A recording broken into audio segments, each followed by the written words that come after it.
All right, day 2, habits. So habits are amazing and really powerful. So we know, like, generally most of us brush our teeth morning and night. We don't really think about it. We don't have to give ourselves a lot of, discussion about it and how to do it and how to plan it. We generally have a way that we do it.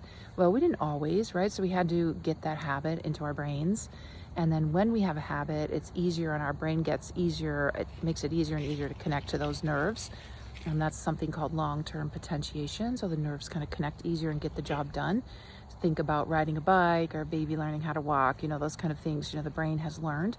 It doesn't know everything when we're born, so we have to practice different tasks. And we can still practice new tasks and learn new tasks as adults, right? So when we're talking about changing our mindset, we need to acknowledge that we can just use habits to build new strengths and new actions, that are just more comfortable to us. Like, for example, I'm trying to learn how to dance. I'm not good.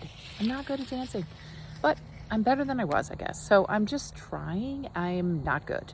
So then, the best thing I could do is put myself around people who dance better than myself.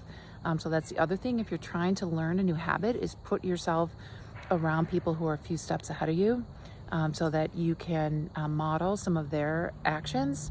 And like if I took a class, or I tend to watch YouTube videos because I do it, on my own free time.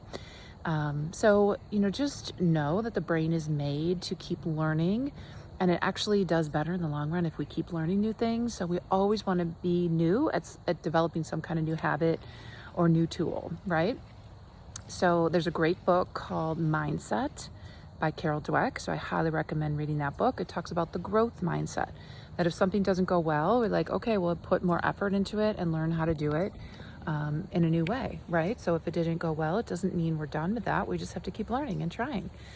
Another book is called Atomic Habits. That's a great book. So I recommend those two books. Carol Dweck's Mindset and Atomic Habits is another one. Atomic Habits just goes over the fact that, we all can learn, but to make it easier to learn new habits, you have to make them easy and fun. So if I want to learn how to dance, I can do it on YouTube because that's very accessible for me. But I also have to reward myself when I get something done, right? And I have to make it very easy. I can't make it like I'm gonna go across town and take a lesson in the middle of the day. It would be hard for me. So if you're starting a new habit, you wanna try to make it easy for you and doable, and then you celebrate. So set the bar low. Like if I wanted to say, I'm gonna do 10 minutes of dance lessons on YouTube 3 times a week, and then celebrate if I get that done, right? So if you're trying to build something new into your life, make it very small goals and then reach them and then celebrate. Yeah, so then the brain, we like to celebrate. So if we see that we're actually reaching our goals, we'll keep going, right? So our brain is made to learn and grow. So when we're talking about changing our mindset, we want to recognize and realize we're made to keep changing and growing. And we actually do better for like lifetime longevity if we actually keep learning. So make sure you're a learner at something, okay?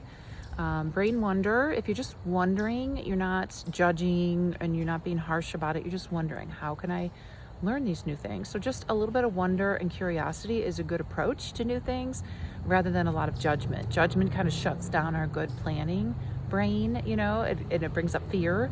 So we want to get rid of judgment and just think of just wonder and curiosity. How can I get this new habit into my life?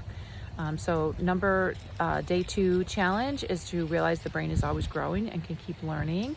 And day 1, as we all remember, it was about connectomes, that you have a special gift and a set of gifts that just makes you you. And if you're not sure how to find them, check out Clifton's Strengths. But just know that we can't follow someone else's path, right? So that's Connectome. Day 2 is on habits and how powerful they are. You got this, guys. Okay, so watch for an email, or you can use the app to get to day 3 tomorrow, challenge 3.